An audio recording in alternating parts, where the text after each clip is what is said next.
To-wit, to-woo. Bet you're wondering why she's gone like that.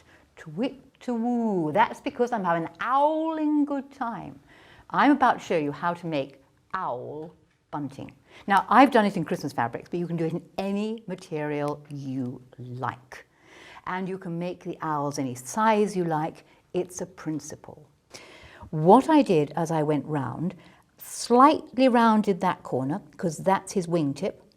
Pointy bit here, because that's his beak, and you need a nice sharp nose, a bit like mine. And a softly rounded bit there. This was owl number 1, legless. He'd been on the bottle. Owl number 2, still legless. Haven't thought about that. Owl number 3, I tried stuffing, so that's a stuffed owl. And then I got into giving them legs.